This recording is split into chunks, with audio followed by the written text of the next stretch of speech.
Hi everyone, thanks for tuning in. And I'm here today with Dr. Scott Snyder, who is our brand new Vice President for Research and Economic Development. And Scott, welcome. We're glad that you could join us here. Thank you. Really glad to be here. And welcome to UND. Thanks. This is awesome. And tell us a little bit about your background. Sure. And a little bit about yourself and where you came from and how you ended up here at UND. That'd be great. So I'm a small town Nebraska kid, grew up about 600 miles almost straight south of here. So this coming back to Grand Forks in a small town on the Great Plains feels like home. I did my education at the University of Nebraska-Lincoln and Wake Forest University, and then did some postdoctoral work, had a job at the University of Wisconsin-Oshkosh before I landed at the University of Nebraska-Omaha for 17 years. Had a great career there, did a stint while I was there at the National Science Foundation running biodiversity programs. Then really made an intentional decision, Andy, that I wanted to get the experience of being a dean, of working very closely with faculty, with other deans, with senior administrators, and took a position as the Dean of the College of Science and Engineering at Idaho State University. So both in Omaha and in Idaho, I worked very closely on matters of energy and national security. And so when I saw the job announcement for the position here at the University of North Dakota, the bells really went off. I thought, I've got a lot of the experiences relevant to what's happening here at UND, and I think I can really make a difference. Once I got here, I met your team and met the other folks on campus. I was sold. Wonderful. But you didn't talk about your own personal background and your academic background.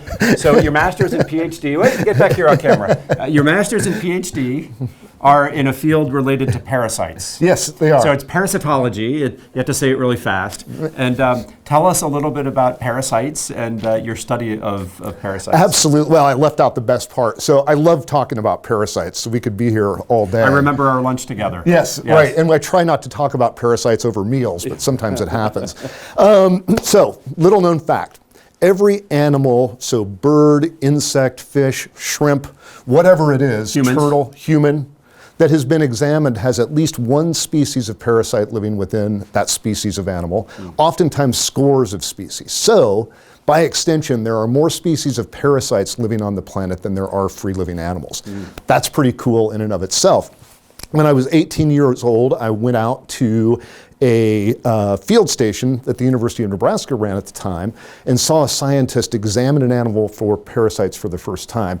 To me, it was like being a kid on Christmas Day, right? It was, oh my gosh, there's this whole world inside this world, and it was just absolutely fascinating. So I went on, did again my education at Wake Forest University and the University of Nebraska-Lincoln, both top flight parasitology institutions at the time. And then, through all that, made a connection with UND's own Dr. Vasil Tkach, a biologist. Vasil and I have been friends and collaborators for years and had an NSF grant in Australia. So to tell you a quick tale about parasites and the hazard of collecting parasites, we were in Australia, in the Kimberley region in northern Australia. We were snorkeling in the waters of rivers to find turtles and to examine those turtles for parasites. Well, guess what lives in those same waters? Crocodiles. Oh. And I was swimming along in my wetsuit looking for turtles, and I grabbed a turtle out of the roots of a tree, and all of a sudden I felt this bam on the back of my head. And it was a 6-foot long freshwater crocodile that had kind of jumped out of the tree and landed on me. The good news was he was as scared of him or I was as scared of him as he was of me. So we parted company and everything turned out fine. No kidding. You should be on, what was that show, Crocodile Hunters? Yeah, Crocodile, I could do it. Steve Irwin, I guess. So your first day here at UND was January 15th. Correct. Right? Yep. That wasn't too long ago. No. It was 4 weeks ago. 4 weeks. Yeah. So what has been your impression of UND for the first few weeks here on campus? Really, really impressed. There's been an overwhelming amount of information coming to me, which has been great. I like to learn. But some of that information has been particularly fun. So when I'm out in my neighborhood, walking around, talking to neighbors, when I'm standing in line at the grocery store chatting with folks, there's just a clear love in the community for this institution. That love is also found on campus. People really admire this institution and where this institution is going. There's a huge sense of momentum here. And the folks here on campus in particular are really dedicated to our students. And I can tell that not only from what our faculty and staff say, but when I talk to students in Wilkerson Dining Hall or when I meet a student at a hockey game, they love to talk about the great education and the quality of their life here at UND. Nice. So great stuff. And Scott and I just spent a few days in Washington, D.C. together. This was for an Uncrewed Aircraft Vehicle Technology Conference. So this is UAV Technology Conference. Right. It was an international conference. We had folks from Italy and across the globe talking about UAS technologies.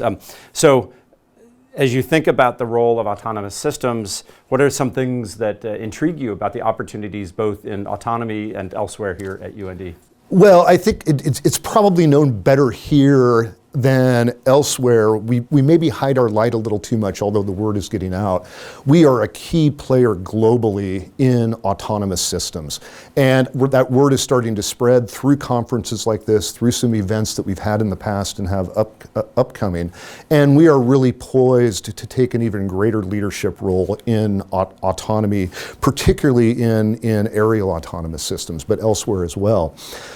But it's not just autonomy, right? There's other really great things. We've got a project that really has the ability to transform not only our state's economy, but our nation's economy in the ability to harvest in a relatively efficient way rare earth metals. We've got other projects that sort of interact at the nexus of engineering and biomedicine. And these are just a couple of the things, our behavioral health initiative, that really make me excited about the future of our research here at UND. So these are very technical, engineering and science related things that you just mentioned. Yep. So tell me about your role in terms of promoting that sense of creativity and discovery in other fields, such as the humanities and the liberal arts. Absolutely. And fields that don't necessarily apply to engineering and science. Yeah, so one of the things that I failed to mention at the top of this conversation was the attraction to me of the UND Leads discovery pillar in the strategic plan. And that discovery just isn't in these technical areas that I've mentioned thus far. That discovery really goes into the arts, into the humanities, into a variety of creative activities.